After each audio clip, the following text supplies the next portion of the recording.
জয় যিশু খ্রিস্টীয়তে প্রিয় ভাই বোনেরা, প্রভু যীশু খ্রিস্টর নামে আপনাকে স্বাগত জানাই। যোহন তার 10 অধ্যায় 10 পথে এমন বলে যে চোর আসে কেবল চুরি করতে, নাশ করতে, হত্যা করতে, কিন্তু প্রভু যীশু বলছে আমি আসি অনন্ত জীবন দিতে। জেনে রাখবেন, চোর কে আছে? চোর কোনো মানুষের বিষয় বলছে না, চোর এখানে শয়তানের বিষয় বলছে। শয়তান চায় আপনার জীবন থেকে সমস্ত আশীর্বাদকে চুরি করে নিতে, সমস্ত চাঙ্গাই যেটা আপনি পেয়েছেন শয়তান চায় চুরি করে নিতে। শয়তান চায় আপনার সমস্ত ব্লেসিং, আপনার সমস্ত কিছুকে চুরি করে নিতে। শয়তান চায় আপনার আত্মিক জীবনকে চুরি করে নিতে। শয়তান চায় আপনাকে প্রভু যিশুর থেকে দূরে করে দিতে। শয়তান চায় আপনার ঘরে অশান্তি আনতে। কিন্তু প্রভু যিশু একটা কথা বলছে, প্রভু যিশু বলছে আমি এসেছি অনন্ত জীবন দিতে।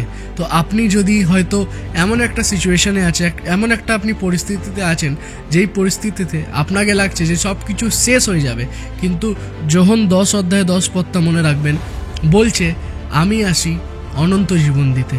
প্রভু যিশু নতুন জীবন, অনন্ত জীবন দিতে এসেছে। সো হয়তো আপনার জীবনে পরিস্থিতি এখন খুবই বাজে যাচ্ছে, খুবই খারাপ যাচ্ছে। আপনি ভাবছেন যে আমার পরিস্থিতি কোনোদিন ঠিক হবে না, হয়তো কোনো রোগ আছে, আপনি ভাবছেন এই রোগটা কোনোদিনও সারতে পারে না, আপনি ভাবছেন আমার যে ফাইন্যান্সিয়াল প্রবলেম আছে এটা কোনো দিনও যাবে না, হয়তো আপনি লোনের মধ্যে আছেন।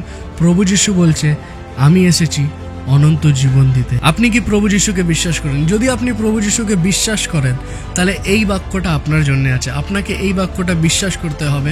প্রভু বলছে আপনার জীবনকে নতুন করে দেবে। আপনার জীবন যে পরিস্থিতিতেও হোক না কেন, প্রভু যিশু বলছে নতুন জীবন। নতুন জীবন মানে জানেন কি? নতুন জীবন মানে আপনার জীবনে কোনো রকমের রোগ, দুঃখ, কষ্ট, অশান্তি থাকবে না। প্রভু যিশু যখন নতুন জীবন দেবে, সেই জীবনে অশান্তি থাকবে না। প্রভু যিশু বলছে আমি তোমাকে শান্তি দিতে এসেছি। আমি এমন শান্তি দেব যেটা দুনিয়া আপনাকে দেবে না, সংসার আপনাকে সেই ধরনের শান্তি দেবে না, যেই ধরনের শান্তি প্রভু যিশু দিতে চায়। বিশ্বাস আছে এই বাক্যর দ্বারা আপনি আশীর্বাদ পাবেন। জয় যিশু প্রত্যেককে।